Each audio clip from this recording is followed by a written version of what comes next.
Welcome to Vice and Easy, your podcast for all things Miami Vice, with your host, Marina. Hello and welcome back to Vice and Easy. We have a Vice Tea special that's a little bit different since we're actually going to be talking about fiction rather than reality. I kept saying when I started this podcast, I would promise a timeline on Sonny Crockett. I think I'm hopefully as close as I'm going to get to breaking it down. Surprise, surprise to nobody. It's a little all over the place, and I don't blame the writers. They didn't expect anyone to be combing through all the dates and timelines through a fine-tooth comb. Boy, I really hope somebody got fired for that blunder. Now, a little bit of housekeeping before we get to the meat of this, and there's only a little bit of meat, so I do apologize. You know, I am a vegetarian. But I am planning to do a few more Vice Teas this summer. In my ideal world, I would take a nice European holiday and just be gone for the entire month of August. But I am looking for suggestions for other Vice Tea breakdowns.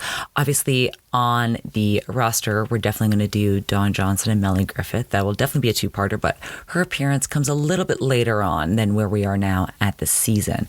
I was suggested James Olmos and Dawn Johnson, their relationship on set. I want to give a shout out, actually, rest in peace to Tony, who suggested that.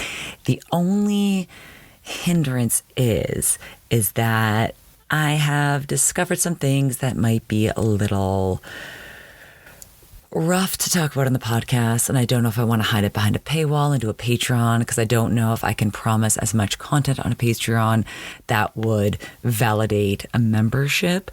I think I've subscribed to maybe 2 podcast Patreons, and it's only for like 1 month at a time, and then I've been sucked into another month. I'm like, But that is also one I could hopefully do. So I'm trying to also find some other gossip. I was thinking like when Julia Roberts comes on, do a little bit on her, really kind of get into the guest stars if there's enough to necessitate an entire episode. But this week we are going to be trying to break down Dawn Johnson's alter ego, Sonny Crockett.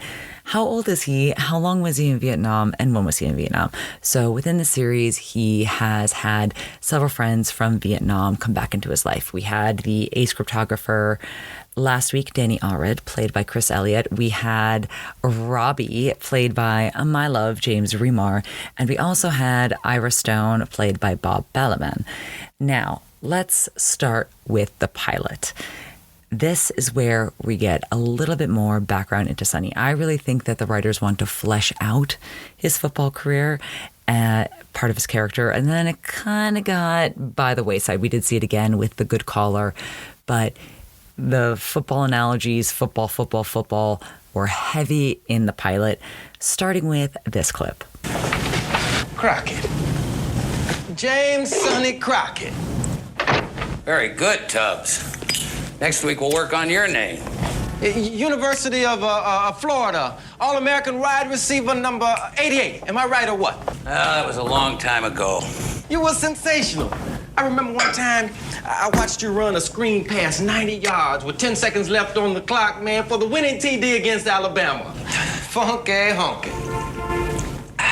It was 92 yards, Tubbs. 6 seconds remaining. Yeah, well, excuse the hell out of me. You know, not that Vice isn't the most glamorous gig in the world, Crockett. But what happened, huh? I mean, you must have had half the scouts in the NFL on your tail. Traded all in on 2 years in the Southeast Asian Conference. Now? No, Coney Island. All right, so here he is saying he spent 2 years in Nam, and we'll know the end date when he left Vietnam in season 2. But first, let's get to Heart of Darkness, because in Heart of Darkness, when Crockett was trying to just talk man to Artie, sympathize and empathize with the situation of being undercover and wanting to get out and the struggles that come with having a double life and being undercover, he mentions he's been doing undercover for 10 years. Last 10 years doing it. Living, eating, breathing, getting in so deep that you don't even know which end is up. Takes its toll. Okay, so 10 years, and I looked this up. This episode was filmed in July 1984. end of July. Oh my God, the humidity. So that means he would have started Vice in around 1974. Keep that in mind, because when we get down to our appearance by Ira Stone, that was filmed in 1985 for the episode Back in the World. This is when they mention that he haven't seen each other in 10 years. And the cold open takes place during the fall of Saigon, which was 1975. So, you don't look much like a high school football coach to me, or is this how the youth of America prepares for the postseason? Wait a minute, pal. At least I got a job. I've been missing your byline for, say, the past 10 years, right? This was filmed around end of October 1985. So 10 years from 1985 would have been the 10 years since they last saw each other at the fall of Saigon. Now, we are also meeting cryptographer Danny Allred in the last episode we just broke down for the Count Part 2, Season 3, Episode 13. He also knows Crockett, but he mentions a different year. Ace cryptographer, right? Once. That when you met Crockett? Like who? Class of 71. Graduation was a bitch.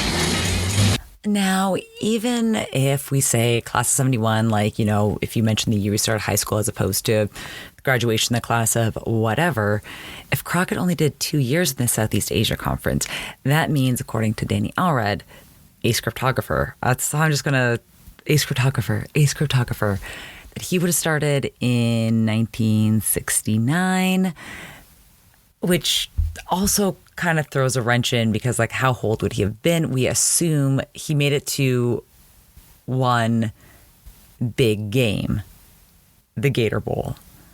So even if he was a freshman, the Gator Bowl is held around New Year's. I looked this up. Let's circle back.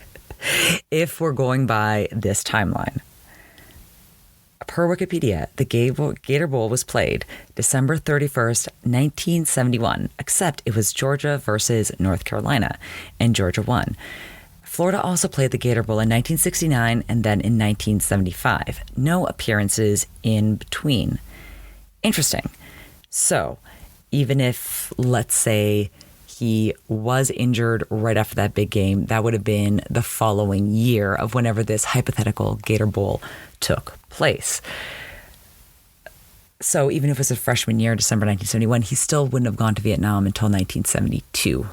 If he were to gone injured, recuperated really quickly, and then gone off, and then it does contradict the 10-year Fall of Saigon episode, or the 10-year reunion of Ira and Crockett. And then I also wondered, how long has he been working Vice? Because in The Home Invaders, Crockett mentions that he came up under Malone. So I'm assuming at least a year or two. So maybe he's been with Vice for 8 years, or he's been with Vice for 12 years. But I was assuming he was kind of in his mid-30s when we started the show. Billy's around 6 years old. He's married, getting a divorce, all that. So then later on in the series, in a bullet for Crockett, the EMT who's assisting him says that he looks approximately 35 years old. So we can't really take that as fact. That's not a birth certificate. That's nothing. That's just he looks like he could be 35 years old. But again, as I mentioned, everything in the 80s, people just aged a lot quicker, especially white man in the sun all the time, chain smoker. He's going to look a little bit older than his driver's license says. So I kind of didn't want to include that because I was like, oh, now it just fumbles everything. But if we want to go by the timeline that I believe, that he had been undercover in Vice for 10 years, maybe he really meant 9 years. So let's say that he started in Vice 1975, was in robbery for 1 year, 1976, then went for Vice. But he still says he's been doing undercover for 10 years just because it sounds better than, oh, I've been doing undercover for 8.5 years. So let's assume that he was in school, played up until 1972. got injured. So we could say that maybe his freshman year or his sophomore year could have ended in 1971, 1972.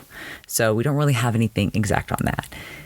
Then he goes to Vietnam, fall of Saigon, comes back, 1975, hasn't seen Ira Stone in 10 years, 1985. So that's kind of like the best one I could get. Obviously, I think the writers just weren't keeping an exact track of this. And I think obviously new writers come in, circle in, and they don't have a dossier on their fictional characters as detailed as it could have been. And then in season 3 with different writers, that's when the class of 71 comment comes in, even though it doesn't really mesh with the rest of the timeline. So how old is Sonny Crockett? Let's assume. So if he was around 18 or 19 in 1973 when he went to Vietnam, came back around 21, maybe 22, depending. I know that his fictional birthday, I want to say, is the end of July, which would make him a Leo, which makes a lot of sense. So depending on that, but let's just say he was born 1974. So 1974, he plays for the Gators his first year as a freshman, maybe spends one more year. So he would be 18 in 1972. Let's say that he went to Vietnam as a sophomore after the injury. Maybe he dropped out, what have you, healed from his injury.